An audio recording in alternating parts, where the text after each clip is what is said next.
ஒரு கல்லறையில் ஒரு பெண்மணி விசிறியை வச்சு விசிறிக்கிட்டே இருந்திருக்கிறா. ஒரு ஆள் வந்து கேள்வி கேட்டிருக்காங்க, என்னம்மா உள்ளே ஏற்கிறது யாருமா? எங்கள் வீட்டுக்காரர் தான். ஓ வீட்டுக்காரரா? வீட்டுக்காரருக்கு கல்லறைக்குள்ளே கூட வேர்க்கக்கூடாதுன்னு நீ விசிறிய, நீ எப்பேற்பட்ட புண்ணியவதிமா அப்படின்னு. அட போயா, அதுக்காகலாம் விசிறல. அப்புறம் எதுக்காக விசிற? அவர் சாகும் போது அடியே நான் செத்த பிறகு என் கல்லறை காயிற வரையுமாவது இன்னொரு கல்யாணம் பண்ணாமல் இருடின்னு சொல்லிட்டு போனார். அது என்னைக்கு காயிறது, நான் என்னைக்கு இன்னொருத்தனை கட்டிக்கிறது? அதான் உட்காந்து விசிறிக்கிட்டு இருக்கேன்.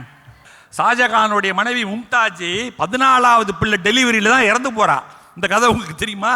14 பிள்ளைய பெற்றிருக்கான்னா நினைச்சு பாருங்க. அன்றைக்கு இல்லறம் இனிப்பாக இருந்தது. அன்றைய இல்லறம் உள்ளபடியே தூய்மையான அன்பு இருந்த காரணத்தினால் பருகிய நோக்கன் பாசத்தால் பிணித்து ஒருவரை ஒருவர் இல்லம் ஈர்த்தலால் வரிசிலை அண்டலும் வாட்கண் நங்கையும் ஒருவரை ஒருவர் மாறிப்புக்கு இதயம் எழுதினார் கம்பராமாயணம். அதாவது சீதைக்கு ராமனுக்கு இருந்த காதல பாருங்க, ஒருவரை ஒருவர் மாறிப்புக்கு இதயம் எழுதினாராம். இவன் அவளை பார்க்கறா, அவன் இவனை பார்க்கின்ற போது இவன் அங்க போயிட்டான், அந்த இதயம் இங்கே வந்துருச்சு. அப்படிப்பட்ட ஒரு பிணைப்பு, பாச பிணைப்பு, அன்பினுடைய பிணைப்பு, காதலுடைய பிணைப்பு இருந்த காரணத்தினால் அன்றைய காதல் இலக்கிய காதல் என்பது இனித்தது, இனித்து கொண்டிருக்கிறது. ஆனால் இன்றைய காதல் என்பது ஒரு பொய்மை காதலாக விளங்கி கொண்டிருக்கின்ற காரணத்தினால்